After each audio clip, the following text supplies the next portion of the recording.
Hi guys, welcome to my mini vlog. మీ ఇంట్లో bananas ఉన్నాయా? వాటితో ఏం రెసిపీస్ ట్రై చేయాలని ఆలోచిస్తున్నారా? అయితే ఈ వీడియో మీకోసమే. బనానాస్ వేస్ట్ చేయకుండా ఈ న్యూ ఇయర్కి ఈ రెసిపీ ట్రై చేయండి. ఇంట్లో వాళ్ళు మెచ్చుకోకుండా ఉండలేరు. ఇంగ్రీడియంట్స్ అన్ని డిస్క్రిప్షన్లో ఇస్తాను, చెక్అవుట్ చేయండి. And let's see the process.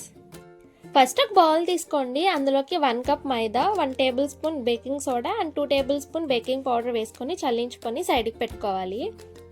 ఇవన్నీ డ్రై ఇంగ్రీడియంట్స్ అనమాట. ఇప్పుడు మిక్సీ జార్లోకి 1/2 కప్ షుగర్ యాడ్ చేసుకొని అది బాగా పౌడర్ చేసుకోవాలి. పౌడర్ షుగర్ని కూడా సైడ్కి పెట్టేసుకోండి. ఇప్పుడు మిక్సీ జార్లోకి 2 ఎగ్స్ని క్రాక్ చేసుకొని వేసుకోవాలి. అండ్ 1 స్పూన్ వెనిలా ఎసెన్స్ని కూడా యాడ్ చేసుకొని బాగా బ్లెండ్ చేసుకోవాలి ఫోమ్ వచ్చే వరకు. బాగా బ్లెండ్ చేసుకున్న తర్వాత ఇందులోకి 1/2 కప్ ఆయిల్ని యాడ్ చేసుకోవాలి. నేను సన్ఫ్లవర్ ఆయిల్ యాడ్ చేసుకున్నాను. ఇది కూడా బాగా బ్లెండ్ చేసుకోవాలి.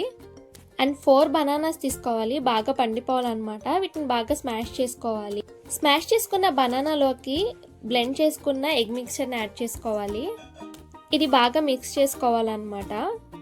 ఇందులోకి మనం పౌడర్ చేసుకున్న షుగర్ని కూడా యాడ్ చేసుకొని మిక్స్ చేసుకోవాలి.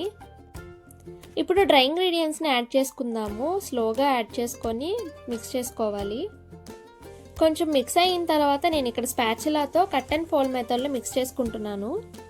ఇక్కడే మనం కన్సిస్టెన్సీ చెక్ చేసుకోవాలన్నమాట.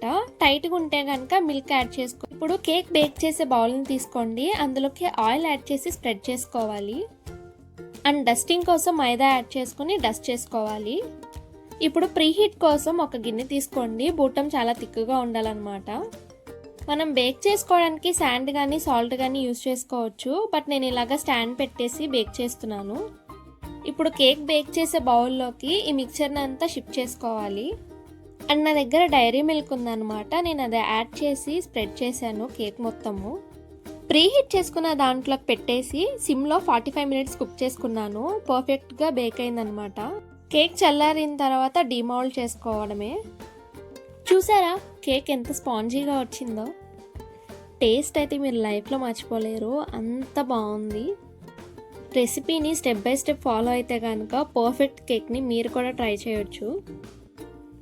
న్యూ ఇయర్ని మీ ఫ్యామిలీ మొత్తం కలిసి ఈ కేక్తో సెలబ్రేట్ చేసుకోండి. అండ్ టేస్ట్ విషయానికి వస్తే చాలా డెలిషియస్గా ఉంది. అండ్ మీరు తప్పకుండా ఎంజాయ్ చేస్తారు.